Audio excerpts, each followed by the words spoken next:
Hi, everybody. Welcome to our talk on Open to Work, Finding Your Adventures After Layoffs. Hope everyone had a good lunch, and hopefully this will perk up a little bit. So let's see. My name is Ann Wallace. I am the Director of Security Education at Okta. I previously have held security and architecture roles at Nike, Google, and then recently Shopify. I was open to work this year from February to May, and then I will let Zeal introduce herself. Hi, everyone. I am Zeal. There, you see in that picture my son. He and we were on a stand-up paddleboard just about 40 minutes back. So I lead GRC at a startup called Jupiter One. I was open to work between May and May, this summer. Previously, I was at Shopify and at Google. Outside of work, I love hanging out with him and doing some fun stuff. Over to you, Anne. Cool, thanks, Zeal.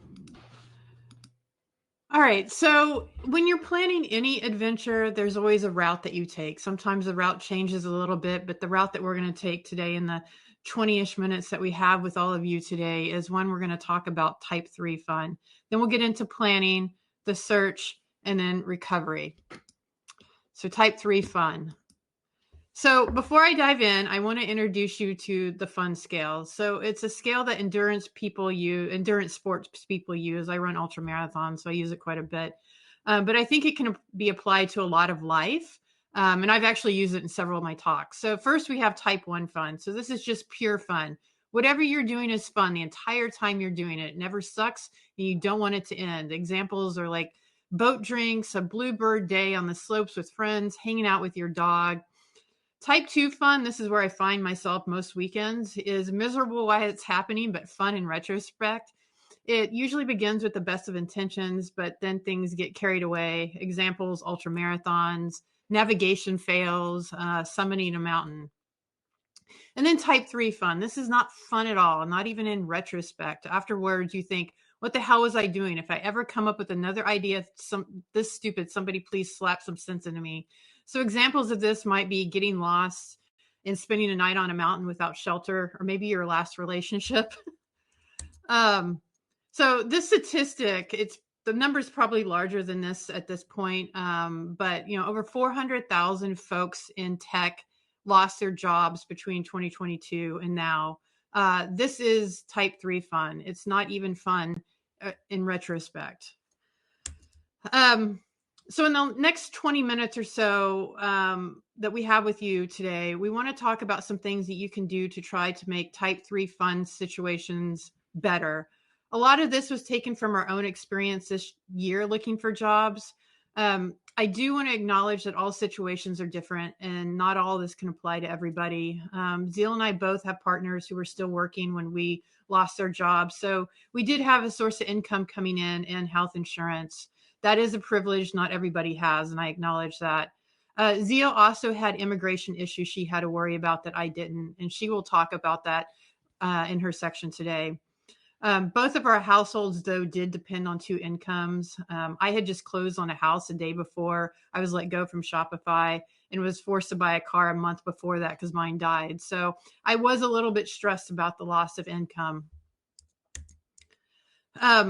There's really no way to sugarcoat this. If you're not expecting, or even if you might suspect it, losing your job sucks. The majority of us are not working just because it's fun and we need something to fill our day. We're doing it also for the money. We need this for life, for our fun, for retirement, our family. So it's important to take some time to acknowledge the feelings, yell, cry, step away from the computer. It's going to take time to heal.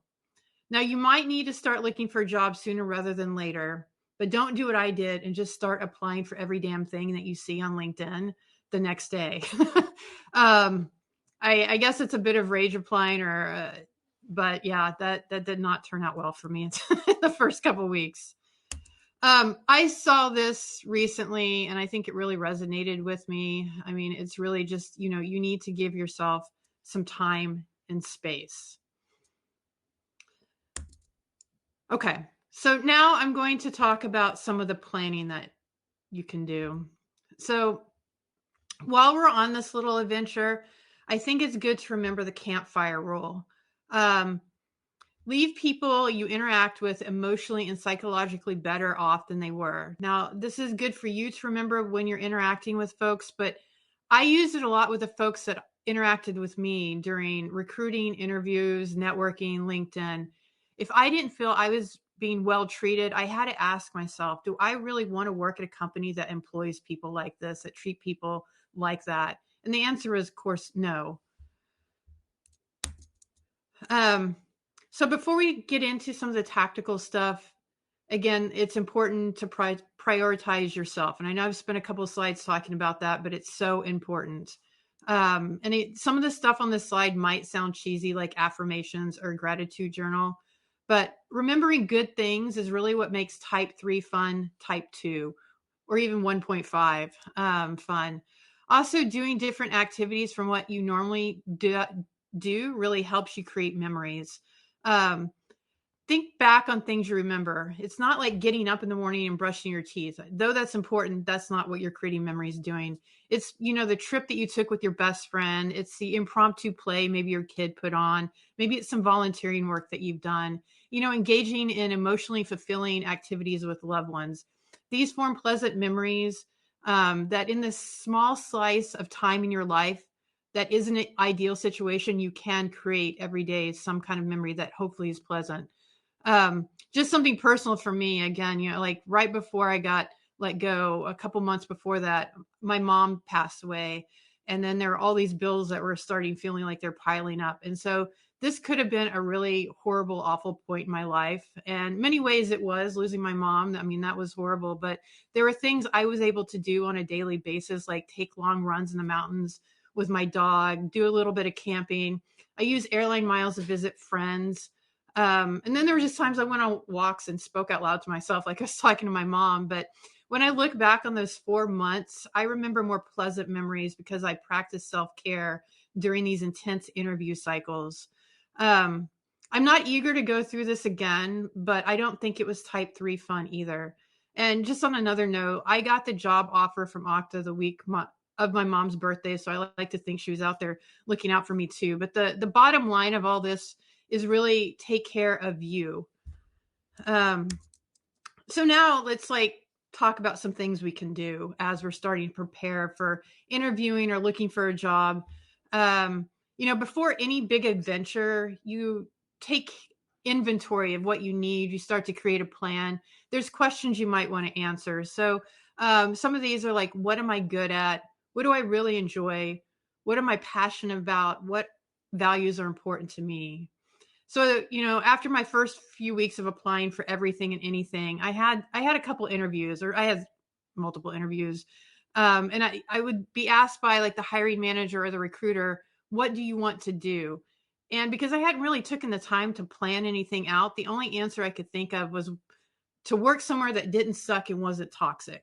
While this is true, this is really not the best answer. So that's why it's important to kind of write some of this stuff down and understand how you're going to answer some of these questions and what's important to you.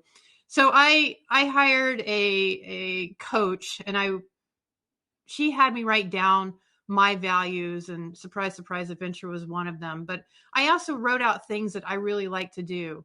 One of them is speaking at conferences and helping educate folks.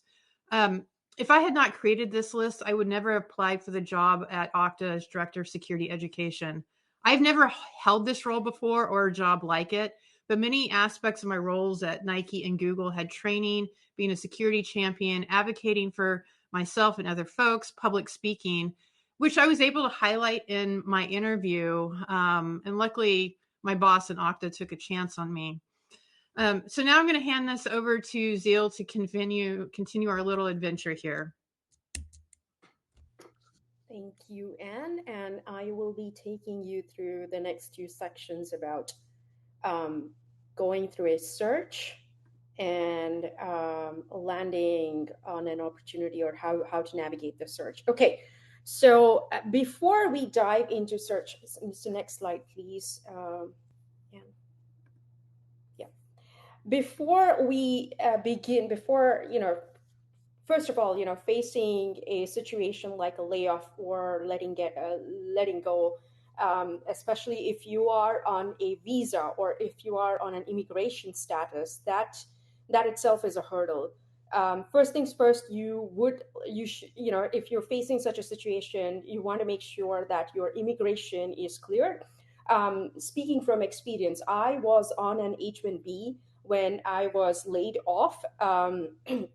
Unfortunately, I had other options that I could navigate to, but and this is something that I want to be clear here. If there are hiring managers, or if if the organization is thinking about going into a situation like this, there are repercussions on visa holders, specifically H-1Bs. So the two, or a couple of things that to keep in mind is that with H-1Bs, specifically with H-1B, there is a 60-day grace period, and that you have to navigate through. Number two, this was again a situation that I missed by a whisker.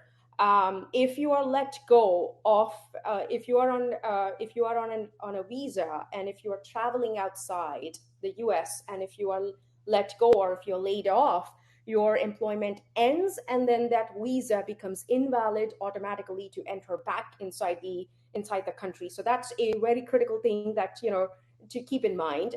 Um, and number three, when you're navigating your search, or when you're navigating your next steps, you want to look for other options if you would like to continue here in the United States. You can explore options like the H4 EAD.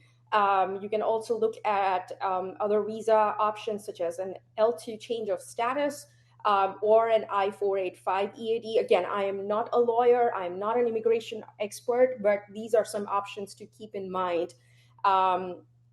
From my personal experience, I ended up using my I-485 EAD to take on the next job. But I fully understand that this is not an option to each and every one. So first things first, settle your situation with immigration and have a clear understanding of your next steps. Next slide, please. So this is where you really begin your search. And when you are beginning your search, when you are starting your search, you want to lean into your network and community. And this is where you want to start capitalizing on your network, your community, and using the right tools to get started on your search journey. Next slide.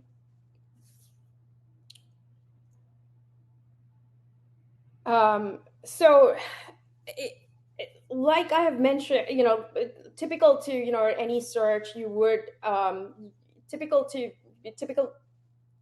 as it is with searching jobs. The number one place to go would be to go to LinkedIn job boards.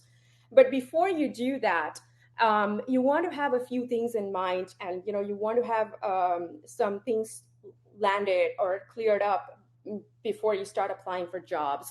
Number one, your resume. You want to have your resume, you want to have a cover letter and a LinkedIn profile that is up to date. You want to have a positive online presence, an online presence where you can talk about your work that you have done, that talks you have done, your academic papers, your patents, or anything. A lot of times, resume becomes too it's hard to fit in all these information inside a resume. So if you are in a job profile where you can create a portfolio, a number of people in tech I've seen, they've created a portfolio where you can link your open source contributions, your academic papers, your patents, your blogs. You want to create that, and create a positive online presence, and that eventually ends up really helping when you start having conversations during the interviews with the hiring managers, with others, and you can start bringing in topics from your portfolio.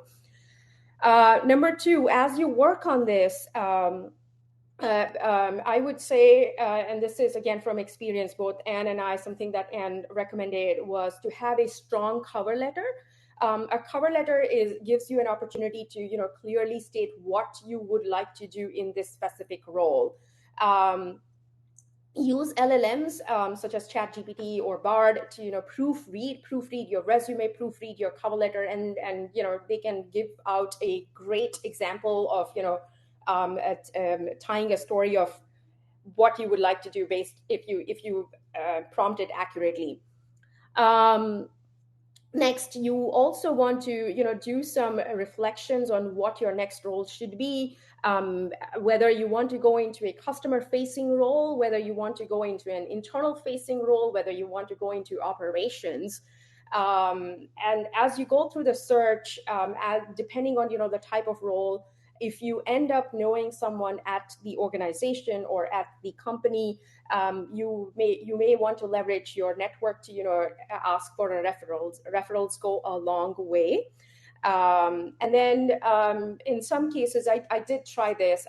Connect with recruitment agencies if you and specific headhunters if you are specifically targeting like a niche role in a specific segment. So next slide, please. So now, if you've gone through a search, you've applied to a few roles, and you have a few interviews lined up. What's next? How do you prepare for these interviews? Simulate interviews with ChatGPT or LLMs, specifically scenario-based questions. A lot of these interviews, again, from our experience, we can say that a lot of these interviews were conversations where you would be presented a scenario, and typically these scenarios are around navigating conflicts, prioritization of work, and stakeholder management. That is true for any kind of role, whether it is customer facing, internal facing, operations. And this is where you want to use a STAR method. Again, if you Google search, or it's pretty clear how you would describe the context of the situation, the task at hand, and the things that you did to fulfill that task, and what was the outcome. Wherever possible, be quantitative with the outcome.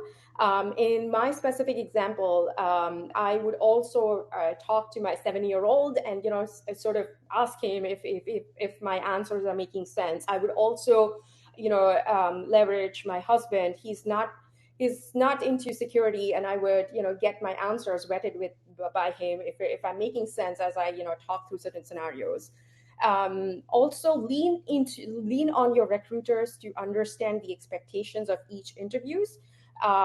Recruiters typically will be able to tell you who is interviewing you. You can do your own research by going onto their LinkedIn profile and trying to understand what do they do. Are they part of the same organization, or are they part of the same team that you were interviewing for, or a sister team, things of that nature, to identify common talking points during the interview. Next slide, please. And so, once you are in the interview, I'm sure, you will get this, the dreaded question of why did you leave your job, or what happened? Be honest and keep the explanation brief.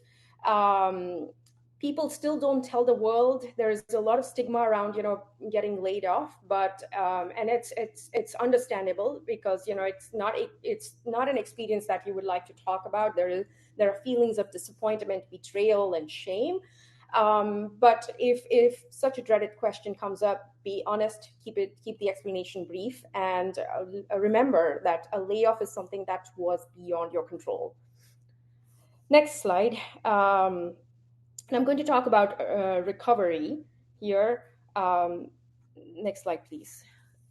Say you land a job and you have a few offers to choose from, and you decide to take it up, and congratulations on the new opportunity. It is completely normal to feel nervous and anxious when you're starting into a new role, or when you take up, or any new adventure that you take up. And specifically anxious about another layoff, but disconnect from the trauma. What happened has happened, and now you have this new opportunity in front of you. Be positive around it. um, Next slide, please. In some cases, or specifically myself and Anne, and specifically me, if things would not have, if I would not have landed a role in a specific period of time, I was considering different options, other options than finding a job. One was entrepreneurship. And this is a fantastic way to pivot from going back to the job market to entrepreneurship. And specifically when you are navigating entrepreneurship, there is this feeling of navigating -1 to 0. Now, -1 to 0 is a term that I borrowed from South Park Commons. It's a community of founders that I was considering to join. So SPC is a community started by a fellow CMU alum, and it's a great place to connect with other startup founders where you don't have an idea and you're still exploring. Other options are to start, to join early stage startups. I ended up joining a startup. It's not an early stage; it's a mid stage startup. You can, if you have saved enough, you could also look into investing and becoming an angel investor. Or going part-time and becoming an educator. This is again a great stream, to support yourself partially while you're still figuring out your next steps. That's all I had. And in the end, I wanted to present these beautiful lines from Dr. Swiss. Something that really connects with me. With that, we wanted to end. Thank you. Yeah, thanks. I think it says one person to speak. Yeah. Okay. I think there's a question. I don't know if I did that correctly. Maybe if there's a question, you can put it in the chat and I can answer it. Okay. Well, thank you all for attending. And if you want to connect with us on LinkedIn, happy to chat further, or if there's anything we can do to help anybody in their search, certainly would love to do that as well. And thank you all for attending our talk today. I hope you have a good rest of your day. Zeal, role play a response of how you might answer a question. Oops. Okay. Sorry, I'm not the best with this. But yeah, we connect with us on LinkedIn, and if there's questions, we will try to answer them there. So thanks, everybody. Thank you.